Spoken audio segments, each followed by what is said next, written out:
to be with you. I'm Robert Costa, the chief election and campaign correspondent for CBS News here at the Republican National Convention in Milwaukee, Wisconsin. Unfolding just behind me here in the Fiserv Arena, J.D. Vance, the Ohio senator, is looking up to the stage as different officials from his home state of Ohio, the Buckeye State, talk about his characteristics. You just heard an I. They are nominating J.D. Vance as the vice presidential nominee of the Republican Party. The cheers behind me right now. Senator Vance is now formally former President Trump's running mate. This is a historic moment for the Republicans, a 39-year-old now serving as the former president's VP. And you can hear it right in the crowd behind me, cheers of J.D., J.D. This is someone who has adopted Trump's ideological platform in recent years since his election to the Senate in 2022. And I was just on the convention floor talking to delegates. It's evident that so far this pick is going across very well. There's J.D. Vance right there, giving some hugs to some supporters and friends. He's there with his wife. He's shaking the hands there of the Ohio governor, Mike DeWine, who's been a big supporter. What a rapid rise in American politics for Senator Vance, the author of Hillbilly Elegy, a book that got a lot of acclaim, became a bestseller in the wake of the 2016 presidential election, talking about working people in places like Southern Ohio. Now a United States senator, and now on the ticket. We're now going to Meg Oliver, our CBS News correspondent, who is covering the assassination attempt of Trump in Western Pennsylvania. Meg, thanks for being with us. Thanks. So for the very latest, Bob, on the investigation, at this point, we know that the FBI has completed searching the shooter's vehicle and his home, and they're also analyzing his electrical devices, including his cell phone. So far, they have not turned up anything in relation to a motive or his beliefs. We also confirmed today that on the day of the attempted assassination attempt, the shooter bought a box of ammunition with 50 rounds for his AR-style rifle that was purchased legally by his father in 2013. We're also learning new information about the victims. Two remain here at Allegheny General Hospital in critical but stable condition. 57-year-old David Dutch, who was a former Marine corporal, and I just got off the phone with a family friend of 74-year-old James Copenhagen. They confirmed to me that he was shot twice, once in the leg and once in the stomach, but he is stable. They also described him as a dedicated volunteer of the Moon Township Republican Committee. Meanwhile, the third victim, as we know now, 50-year-old Corey Comparatori, witnesses say he was gunned down trying to shield his family from gunfire during the rally. He was a longtime firefighter, retired a few years ago as chief. His gear was still hanging in his locker when we visited the fire department yesterday. They all described him as an amazing gentleman, a family man, and someone who loved God. His wife and his daughter paid beautiful tributes online. His wife describing her husband as someone who died as the hero he always was, and his daughter described him as a real-life action hero. Bob? Meg, stay with us. There is so much talk here at the Republican National Convention about the impact this assassination attempt has had on the former president, Donald Trump Jr., recently speaking today with CBS News about how so many people are rattled in the Trump family and the Trump inner circle. But tell us more about what's happening on the ground, what you're learning about other victims, what you're hearing. Yeah, so I've talked to several people today from Butler. One woman who was there, she was actually sitting in the rally 8 seats down from James Copenhagen. And after the shots rang out, her daughter-in-law crawled down to be with him and said, "Can I pray with you?" before he was whisked away. Everybody that I have talked to, I've talked to people at the barber shop and at the town hall, and they're all describing this big feeling of sadness, and they wished it hadn't happened there. And they're scared. One person told me he's scared to travel across the country in wake of this. This is a small town, tight-knit community, and it's all anyone is talking about, and people are very sad.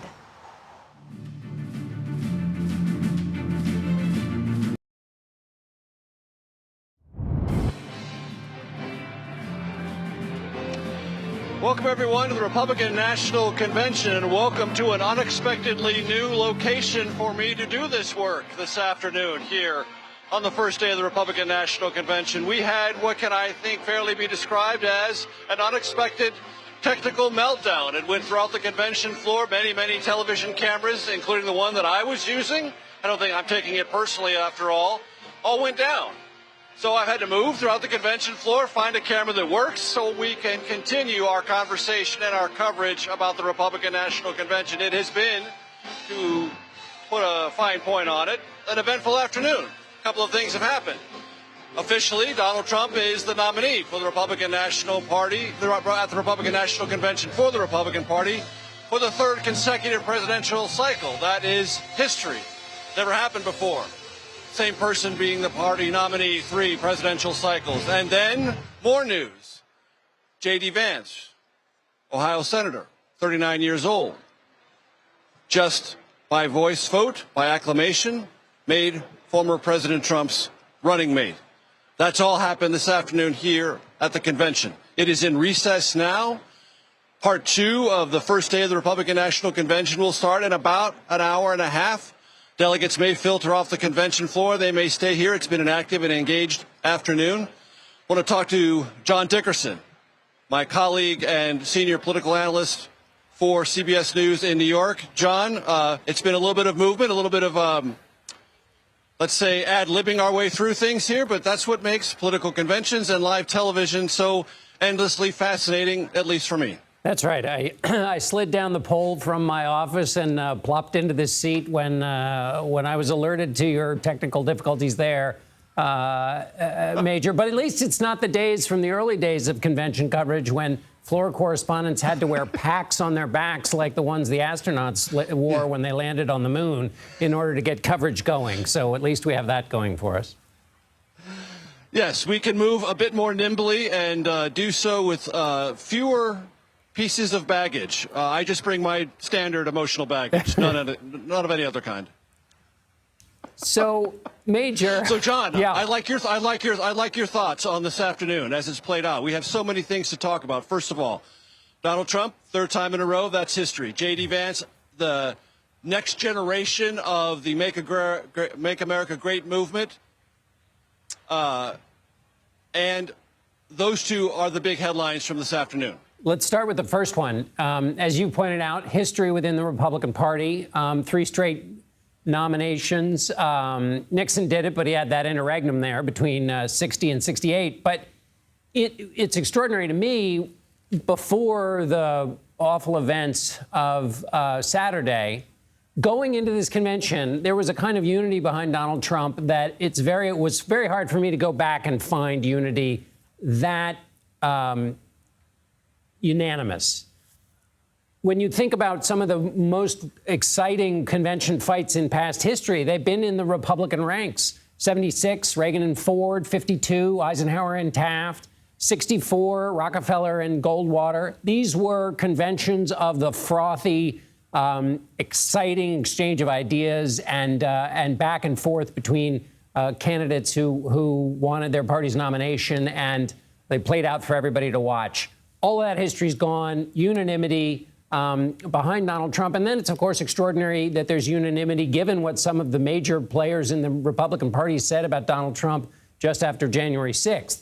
Mitch McConnell, who I gather got some raspberries in the reception there today, said that Donald Trump was morally and practically responsible for the attack on the Capitol. Despite that history, he's the nominee. So that's just extraordinary. Then J.D. Vance, a fascinating pick, and particularly with respect to the focus on, the rebalancing of the economic opportunity in America. How much will that be a part of the argument, or will it just be we're on your side and there won't be a lot of specifics about what does it mean to reorient the economy towards the working class voter that he says he represents? He's said favorable things about the Biden administration's antitrust efforts against the Amazon and Google and Apple and others. Is that something they'll talk more about? You could imagine the Republican coalition which has some businesses in it that might not agree with some of those economic policies, finding some tension if that becomes a part of the conversation. Who knows if it actually will? But certainly in those pictures that are running right now of J.D. Vance, he's getting a good reception on the floor. And that's probably the first thing you want to do if you're a vice presidential nominee. John, stay with us just one moment. I want to bring in Congressman Mike Lawler from New York. You bear a slight resemblance to J.D. Vance, President Trump's pick as the nominee. I wanted to get first your reaction to J.D. Vance being added to the Trump ticket. Well, look, obviously, as you talked about, a new voice, a first millennial on a presidential ticket ever. This is a guy who grew up from humble beginnings. His grandmother was a Blue Dog Democrat. Right. Grew up in the Rust Belt, obviously, enlisted in the U.S. Marines. Wrote a best-selling book about not only his family, but the economic privations that affected that region in which he grew up, which he thought reflected some kind of indifference from Washington about the fate of that part of the country. Absolutely, and that's part of the country that's going to determine who the next president is. You know, the Rust Belt, Appalachia, will have a tremendous impact, starting Wisconsin, Michigan, Pennsylvania, Ohio, obviously. So, he obviously comes from a part of the country that is going to have a big say in the outcome of this election.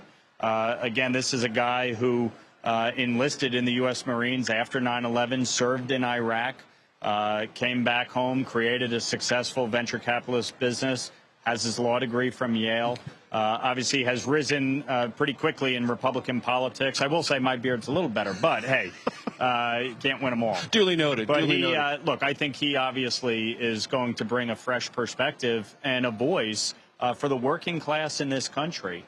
Who, frankly, have hurt under Joe Biden's policies. The cost of groceries, the cost of gasoline, the cost of a home, the cost of rent has gone up astronomically in this country under Joe Biden. And obviously the migrant crisis at our southern border, 10 million migrants coming into our country since Joe Biden took office, larger than the state of Ohio, in which J.D. Vance represents.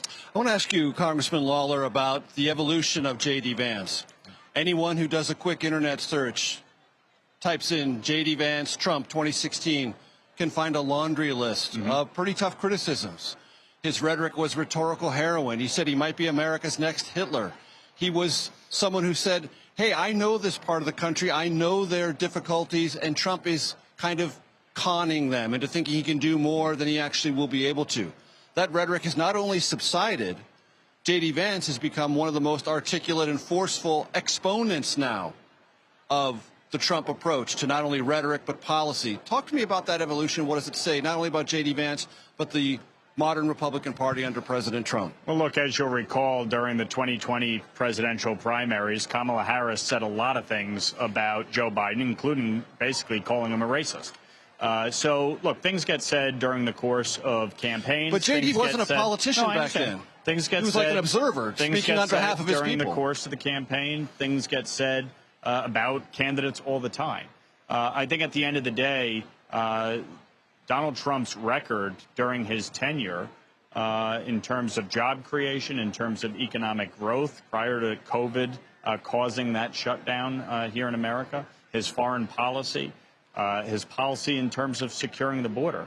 Those are the issues that matter to the American people. Frankly, I don't think most people are going to care what someone said 8 years ago. I think they're going to care about what the policies are that are going to impact their life in this election. And I think when, at the end of the day, when this election is decided, it's going to be decided by the American people based on what they saw during Donald Trump's 4 years versus what they've seen during Joe Biden's 4 years. That's going to be the determinative factor. From your vantage point, Congressman Lawler, what effect have the events of the last 36 to 48 hours had on this convention and the future of this campaign? Look, but for the grace of God, we'd be having a very different discussion right now. A very different convention. A very different millimeters difference. And so, obviously everyone is grateful that President Trump survived that assassination attempt. This is a time for moral clarity in our country, for Americans, regardless of your political party or view, to come together around a simple premise. Elections should be decided by votes at a ballot box. not by violence at a rally. And whatever our political differences are, and there's many in this country, and whatever our differences are in policy, we can have that robust debate and still respect each other as Americans. The rhetoric needs to stop. Donald Trump is not going to destroy our democracy if he's the next president of the United States. He's not a fascist. Yes, we have deep differences of opinion. By the way, even within the Republican Party, we have differences of opinion at times. You fight those out through ideas. You don't fight them out through violence. And to me, I think what you're going to see this week is a unified Republican Party because America deserves leadership. They deserve unity focused on the issues that matter to the American people. Whether you're talking about the economy, whether you're talking about the border, whether you're talking about foreign policy, we have a lot of challenges right now, and we have to focus on solutions, not division, not overheated rhetoric that seeks to demonize one candidate or one party. All of us have a responsibility in that. I'm sure you would agree with me, Congressman Lawler, that election results should not be contested with violence on the steps of the United States Capitol or inside the Capitol or at the doors of the House or Senate either. No, listen, I was the first member of the New York State Assembly to put out a statement condemning what happened on January 6th. I have been very clear, whether it was January 6th, whether it was those who took control of a federal courthouse in Portland, whether it was those who burned a police station in Minneapolis, violence of any kind, political violence of any kind, should be universally condemned and rejected. We should always debate our issues through public discourse and debate and discussion and through legislation. That's what we have the ability to do. Our vote is the way to exercise our political differences, and the way to not confer violence. and the way to confer authority. Absolutely. In a peaceful, democratic process. Absolutely. Congressman Mike Lawler, it's been a pleasure. Thank you so much for Appreciate your time. Welcome back to America Decides. We're following the Republican National Convention, which is underway in Milwaukee. That is where we find our Caitlin Huey-Burns. Hello, Caitlin. Hey, John, good to be with you. Good to be with you. So let me ask you about the first piece of news, which is J.D. Vance picked as the vice president on the Trump ticket. You were out and about running around the country all over during the primaries. What do you hear about the J.D. Vance pick, and how do you sort it inside the modern Republican Party? Yeah, I was actually told by a source familiar that the J.D. Vance pick, he was alerted by the former president that he would be the pick just 20 minutes before Trump announced it on Truth Social. That kind of shows you what the atmospherics were like leading up to this announcement. It was very tight-lipped within the campaign, and we know from our reporting that the former president was still deciding kind of at the last minute. But I've been talking to a lot of people who were close to J.D. Vance and who knew him in Ohio, and there are a couple of things that kind of stick out to me about what he could kind of bring to the ticket. A lot of people have maybe thought of him as kind of a very similar to Donald Trump, and that's true. However, you know, I'm thinking about when the Biden campaign said last week that their path to victory most likely runs through the Midwest. They said their clearest path to victory runs through the Midwest. And J.D. Vance could certainly help in that way. But he also kind of has that Ivy League pedigree as well that has allowed him to tap into those big money, deep-pocketed Republicans. He was instrumental in hosting fundraisers for Donald Trump, more so than the other candidates, connecting Donald Trump to Silicon Valley and working that kind of crowd to get into Donald Trump's corner. So he can kind of toe this line in the Midwest, but potentially also reach voters in the suburbs with that kind of resume, and especially with his wife and family. He has 3 young children, kind of providing that contrast to the top of that ticket on the Republican side, but also to their opponents as well. And do you, you know, the traditional job of the vice president is to be the, or in the old days anyway, was to be the attack dog, famously achieved by Bob Dole when he was vice president. But things are different now, and particularly with respect to the most recent events on Saturday. J.D. Vance was one of the first to come out with an intemperate response, blaming essentially the Biden administration for the shooting, when the President Biden has never said anything nearly as close to as rough about Donald Trump as J.D. Vance has said. How much of an issue do you think that is for them? And can you really talk about the level of rhetoric when the person you've just put on the ticket called Donald Trump America's Hitler? Absolutely. I mean, J.D. Vance is on the record with very, very critical things to have said about the former president. But I also know from covering Trump that he kind of likes when people come back into the fold, kind of convert to the cause. And that could be a selling point for J.D. Vance. And you mentioned the attack dog. I think the campaign is thinking about it this way. They have put a premium on the ability to debate, to be able to go on television and defend Donald Trump and also make the case on policy. And J.D. Vance is often pointed to by Trump supporters as someone who does just that, does a variety of different media, not necessarily just Fox News. He has been on Face the Nation as well as other networks.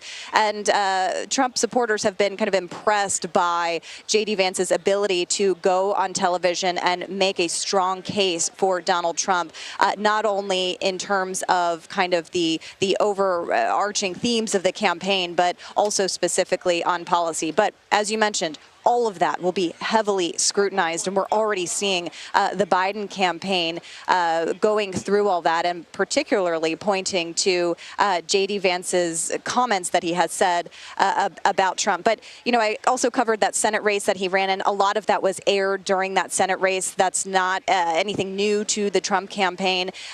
J.D. Vance also was among the first senators to endorse Donald Trump back in 2023. And that kind of thing, you know, carries a lot of currency with this campaign. Caitlin Huey-Burns from Milwaukee, thank you so much. In the announcement of his vice president, former President Trump says J.D. Vance will be focused on reaching out to American workers and farmers in battleground states. CBS News Executive Director of Elections and Surveys, Anthony Salvanto, joins us now. So, Anthony, we're in high speculation here, but what does the past in terms of polling questions tell us about J.D. Vance? Well, we try to stay on top of these things with the help of our great political team, right? So we knew that J.D. Vance was in the conversation, so we asked about him coming into the convention, right? We asked about a number of people, Marco Rubio, Doug Burgum, of course, who didn't make it. So here's J.D. Vance, and what you see is that for the folks who knew him, and that wasn't everybody among Republicans, but by 4-1, they said that they would be enthusiastic, they'd be satisfied. But this other point, by the way, I should say, this not sure, this is going to change real fast, right? We know that. But the other part of this, John, is when you break that down within Republicans by those who identify as MAGA, you get an even higher number who, in advance, said that they would be enthusiastic or satisfied with J.D. Vance. So they probably heard some of the rhetoric that you described. They probably heard that sort of vocal backing of the president, which MAGA, of course, would tell us that they really like. And I think one quick other point, this to me says a little bit about the sort of theory of the case of this election, which is turn out your base, make sure that everybody is happy and showing up because there's less persuadable voters out there, John. And also, you know, given the relationship, and you can disagree based on the numbers with me on this, but based on the relationship that Donald Trump has with his base, if he picks him, the person he picks is going to be okay with his base. Well, that's also very, very plausible. Yes. So where's the race stand? Where did this race stand before this most extraordinary event on Saturday? Just to kind of reset us on where things are. And this is, where's the race stand? And these numbers, everything's moving so fast. When were you in the field with this survey relative to all the various things that have happened in the last 3 weeks? We finished this up. This is Saturday morning. This is before the tragic events. Okay. But this is where the race stood going right into that.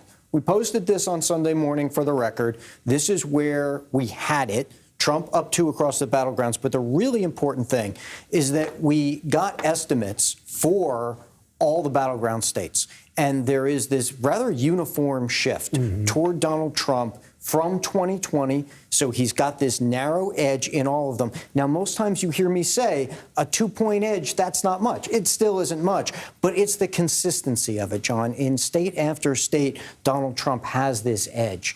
And so what you see in that very uniform shift going on across the battleground states is, number one, there aren't necessarily state-specific effects going on here, and it's a very nationalized election, at least at this point. But the other part of that is that this then opens up more paths for Donald Trump through the Electoral College, and I think that overall reads as edge Trump.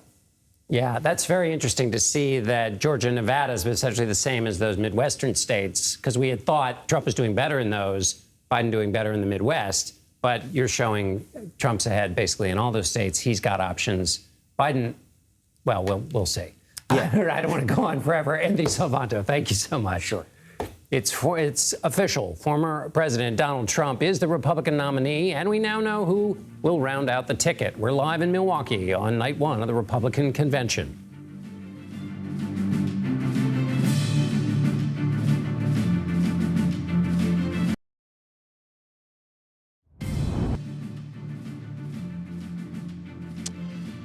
Hello, everyone. Welcome back to our continuing coverage from the Republican National Convention here in Milwaukee, Wisconsin. For those of you who've been with us all afternoon, you'll note I'm right back where I started from. We had some technical glitches. I had to move to another part of the convention arena here at Fiserv Forum. Then now I'm back here in the intervening moments. The first session of the Republican National Convention on its very first day is in recess. That's why you don't see very many delegates behind me on the floor. I can tell you, by absolute fact, that many of those delegates are in the concourse just above me. Very crowded, very slow to get back down here to our original camera position, but I'm here, it's all well, all is good. We are getting ready for phase 2 of day 1 of the Republican National Convention. I want to bring in Shelby Talcott and Isaac Arnsdorf. Shelby Talcott is a writer with Semaphore, Isaac Arnsdorf with the Washington Post. Isaac, you were in Butler, Pennsylvania on Saturday. I've got some very loud noise in my ears. Control room, if you can help me with that, please, so I can hear Isaac. That would be great. Isaac, I hope you can hear me. I'm having a... Yes, loud and clear. Tell me about your observations on Saturday, please. Well, it was what stood out about that rally until about 6 o'clock when Trump took the stage was how large it was. You know, he always brags about crowd sizes, but that was a really, really big rally. Actually a sea of red hats as far as you could see. And the other thing was the heat. It was clear sky. It was 90 degrees. A lot of people very impatiently waiting and struggling with some dehydration and some heat exhaustion. So Trump was about an hour late, and so a lot of excitement by the time he finally got there. Isaac, thank you very much. Shelby, I want to bring you in. Your sense of the first day we've seen play out so far here at the convention. Well, it's certainly been newsworthy in more ways than one, with the documents case being dismissed earlier this morning, of course, and that was almost immediately followed by news that Donald Trump would be announcing his vice presidential pick today. So it is no short of breaking news for us to talk about. With the J.D. Vance news, a lot of folks out here on the ground are really happy. He's seen as sort of a MAGA whisperer, even though he used to be very critical of Donald Trump. And somebody else who's really happy about today's news with the vice presidential pick, interestingly enough, is Project 2025. I got a text shortly after the news saying we're so back from somebody who works for them. So he's seen as a key ally, which is notable, of course, because there's been so much tension for the past few months between Donald Trump and his campaign and the project. Shelby, I'm really glad you brought that up. That's a fresh and new insight. Remind our audience what Project 2025 is and why the J.D. Vance pick as running mate for former President Trump, to their way of thinking, revives or gets them back in the game. Project 2025 is this major organization that is working to help the next Republican administration, which is, of course, assumed to be Donald Trump, should he win. They are developing not only policy proposals for the next administration, very conservative policy proposals, but also a LinkedIn of conservatives of sorts. So a group of people who Donald Trump can look through a list and say, you can be hired, you've been vetted for an upcoming administration. And there was a lot of controversy around this project. Donald Trump disavowed allowed them just a few weeks ago. But J.D. Vance, notably, is a big ally to the Heritage Foundation, which heads up this organization. He actually wrote the foreword for Kevin Roberts' book. Kevin Roberts is the president of Heritage Foundation, so they're seeing that as a real win internally. We should note a quote from Kevin Roberts on a podcast got a lot of play last week, saying we are preparing for a second American Revolution that will be bloodless if the left allows for it. Yes, absolutely. And that was one of the things that I'm told Donald Trump's campaign was trying to push back on, because right now Donald Trump is trying to get those moderate independent voters. And so they viewed some of that rhetoric coming from Project 2025 and some of the policy proposals as almost too conservative for the point in the race and at too which combative. they're out. Exactly.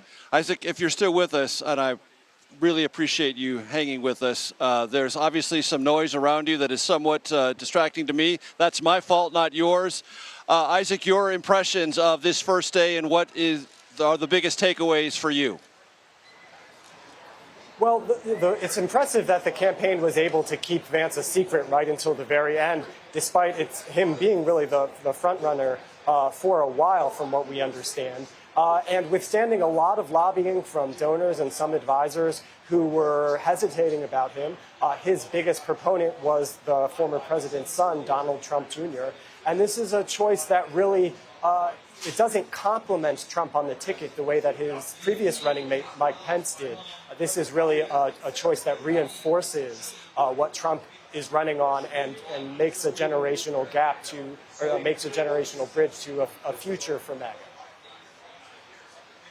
And Isaac, on that point very quickly, with Mike Pence, it was a bid to reassure evangelical Republicans and Christians about Trump's orientation issues they care about. Former President Trump clearly no longer feels he has to prove himself to them and has a little bit more wider range of options, and that made it all the more easy for him directionally to go with J.D. Vance, correct?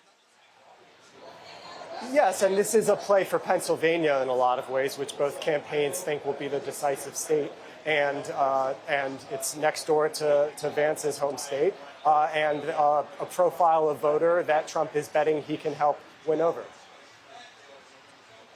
Isaac Arnsdorf, Shelby Talcott with me here on the convention area. Thank you so very much. We're going to take a quick break. But before we do that, he is one of Donald Trump's fiercest critics in the Republican Party. Coming up next, former Maryland Governor Larry Hogan joins us remotely, not from here, on America Decides.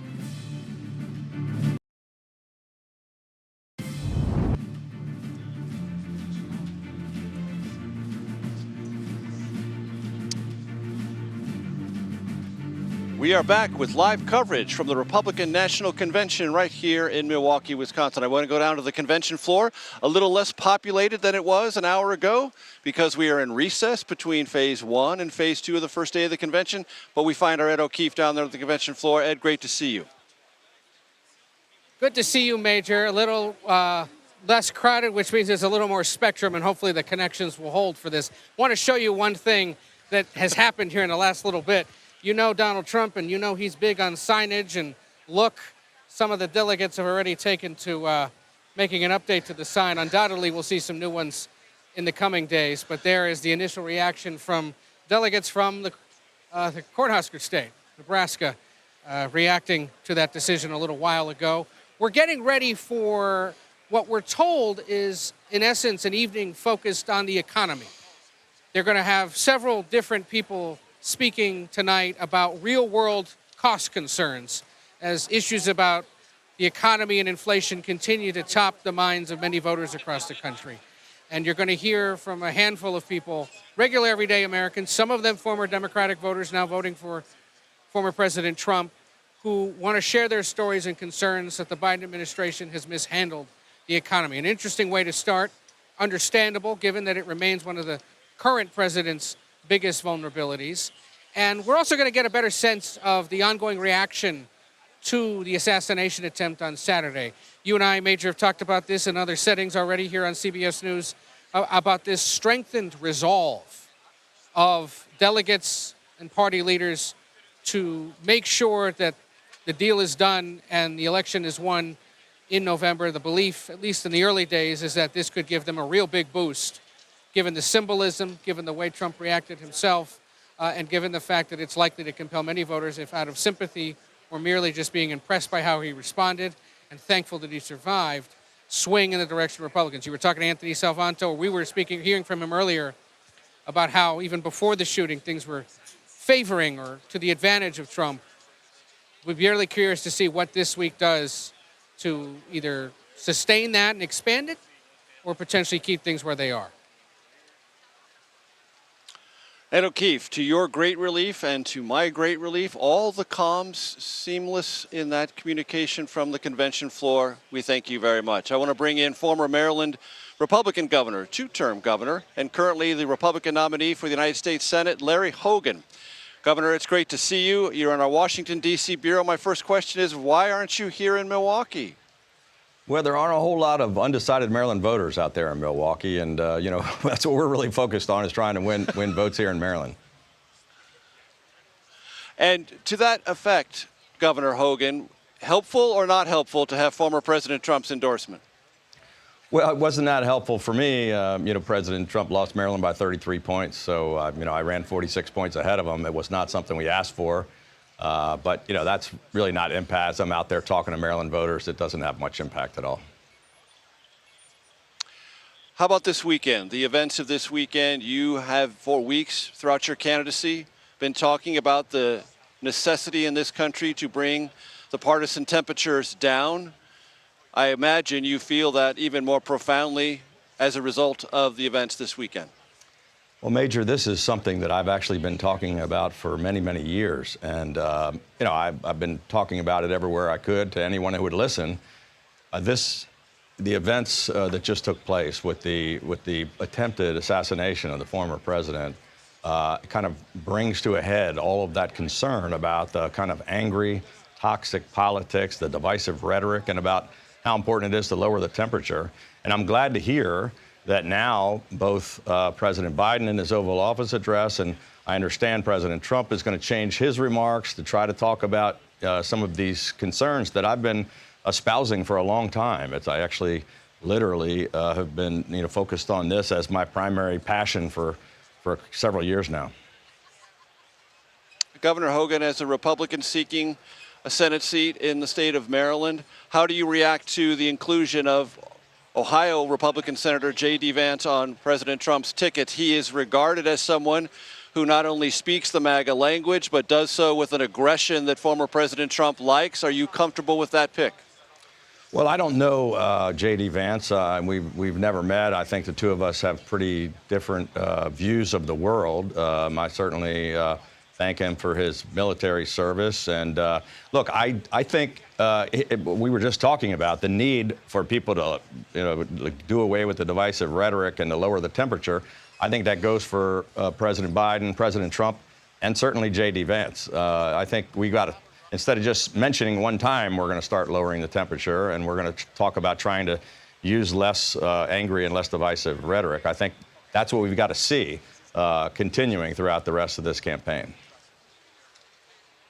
Former Maryland Governor Larry Hogan, current Republican candidate for the United States Senate. We thank you very much for your time, sir. That does it for me now. I'll be back at 7 p.m. Eastern.